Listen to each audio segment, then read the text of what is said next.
Okay, for the quiz, we were solving by factoring. You cannot solve by factoring until the equation is set equal to 0. So your first step is going to be to move the 24 over to the other side.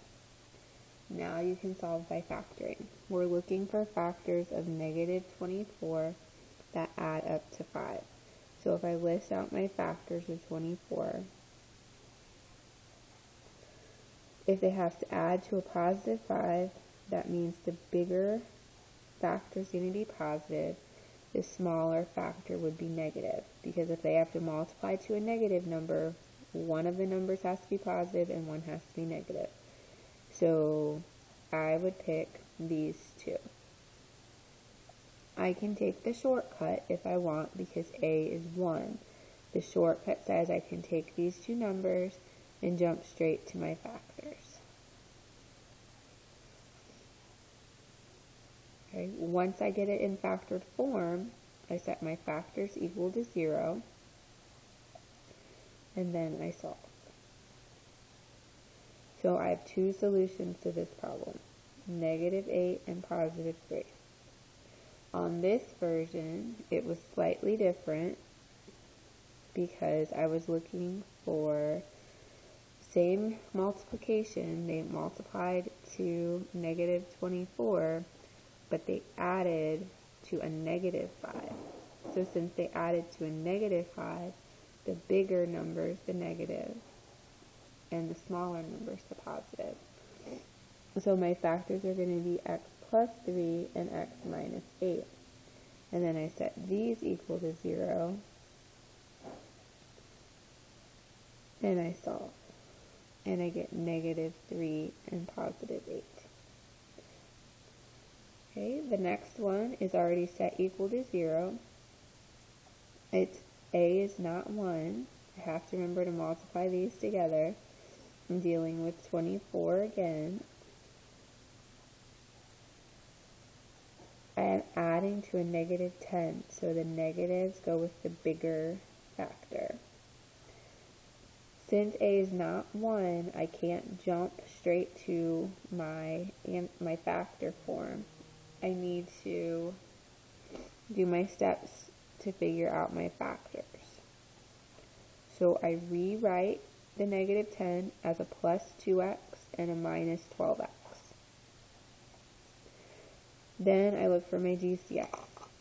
So if I group the first two together, my GCF is x.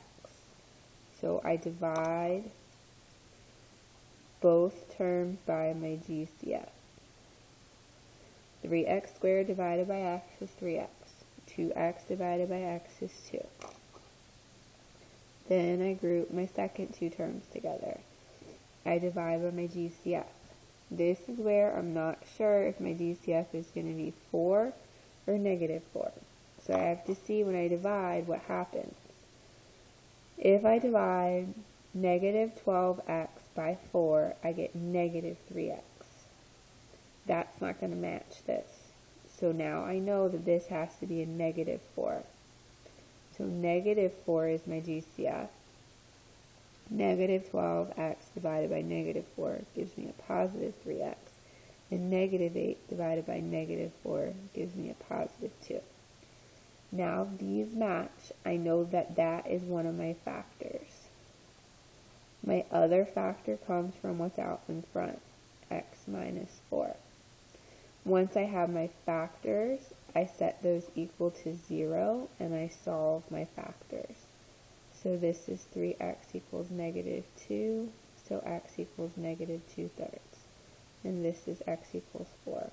So I have two solutions. For my other problem, they added to positive 10x. So instead of these being the negatives, these smaller numbers would be the negatives.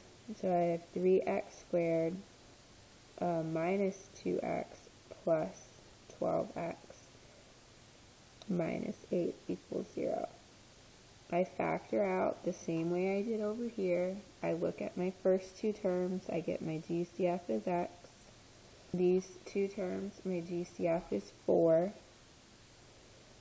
And I divide and I get my factors are 3x minus 2 and x plus 4. I set my factors equal to 0, and I solve.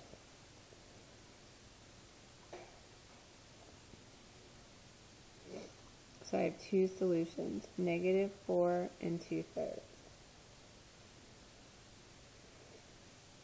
Alright, when I solve the next problem by square root method, your goal is to get the part that is being squared all by itself. So either one of these, your goal is to get the part being squared all by itself.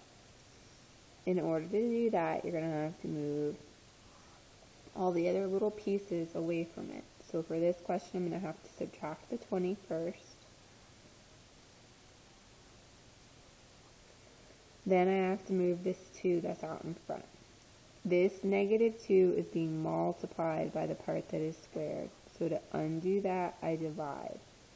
And then I have x plus 6 squared is equal to +9. Now once the squared part is all by itself, that's when I can take the square root. When I take the square root on both sides, I have to remember that I do the positive and negative square root of this number. So I have two equations, x plus 6 equals 3, and x plus 6 equals -3. I solve those problems by subtracting 6 from both sides. So I have two solutions, -9 and -3. Over here, I'm going to subtract 30 from each side, and I have -3x plus 4 squared is equal to -27. I'm going to divide by the -3 that's out in front, and I get 9. I'm going to take the square root on each side, and again I have to remember plus and minus.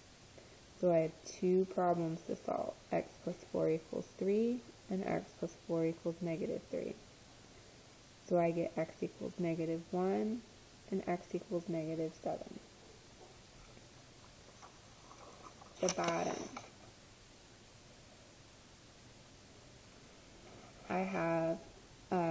I'm not finished, so I have to rationalize because there's a radical in the denominator. It's the same for both versions on this question. When I multiply radicals, I multiply whatever is on the inside together. So I get the square root of 24 over the square root of 9, which is the square root of 24 over 3.